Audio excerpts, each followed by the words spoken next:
पुण्यात सर्वजण जेव्हा नवीन वर्षाचं स्वागत करण्यात व्यस्त होते, हीच वेळ पाहत चोरांनी संधी साधली.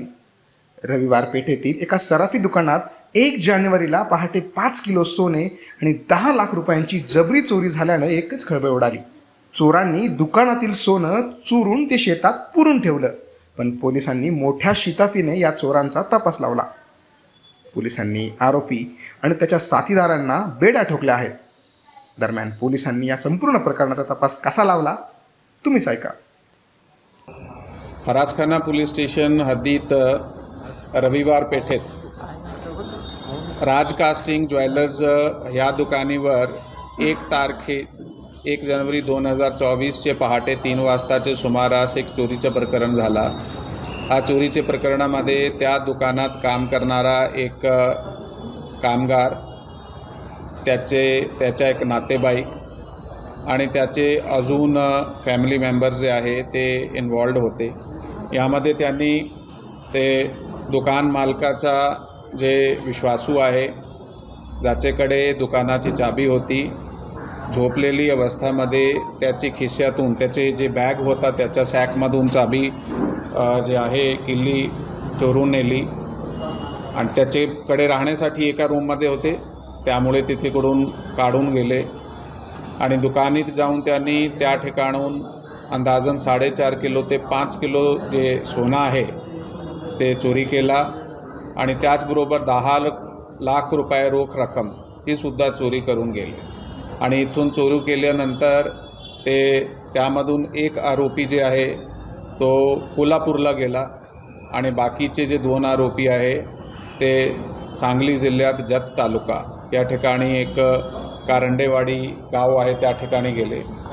आणि आम्ही सगळ्याने जे एक टीम आहे ते तयार केली. एक विशेष टीम जे फरासखाना पोलीस स्टेशनची DBची टीम, त्यामध्ये श्री गायकवाड आणि मोकाशी आणि त्याचे टीमचे अंमलदार होते. त्याचबरोबर पुणे शहराची गुन्हे शाखा आहे त्याचे युनिट 1चे श्री सबीर सय्यदजी, ते PI इन्चार्ज आहे, त्यांनीसुद्धा एक टीम तयार केली. हा दोघे टीमने एकामेकासोबत समन्वय साधून दोन वेगवेगळी डायरेक्शनला जाऊन एक टीम आमची जत तालुक्यात गेली आणि एक टीम कोल्हापूरला गेली आणि त्या ठिकाणी जाऊन ते आरोपीला सापडले.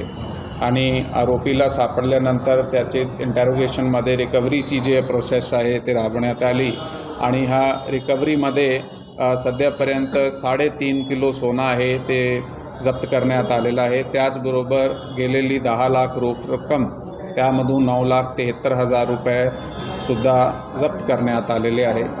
हा जे टीम होती दोघे, त्यामध्ये क्राईम ब्रांचचे सिनियर ऑफिसर्सने त्याचा मार्गदर्शन केला. तसेच ACP धुमाल साहेब, सिनियर PI चोडप्पा साहेब आणि क्राईम PI जगताप साहेब त्यांनी आपली टीमचे वेळोवेळी मार्गदर्शन केले आणि ते जी टीम आहे त्यांनी खूप चांगल्या प्रकारे हे गुन्हा उघडकीस आणला आहे. पुढचा तपास चालू आहे. आमचा प्रयत्न आहे की या गुन्ह्यात जास्त रिकव्हरी होईल. आणि विशेष करून यामध्ये सांगली जिल्हा पोलीसने या गुन्ह्यात खूप मदत केली.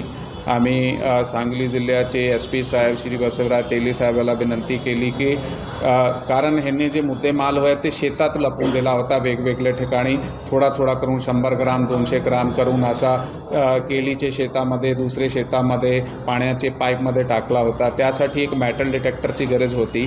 तर आमची विनंतीवर श्री तेली साहेब SP सांगली यांनी आपली VDTSची टीम जे होती त्यांना मेटल डिटेक्टर देऊन उमदी जत या ठिकाणी पाठविला आणि त्यांनी खूप सहकार्य केलं. यामुळे हा गुन्ह्यात रिकव्हरी करण्यात आलेली आहे.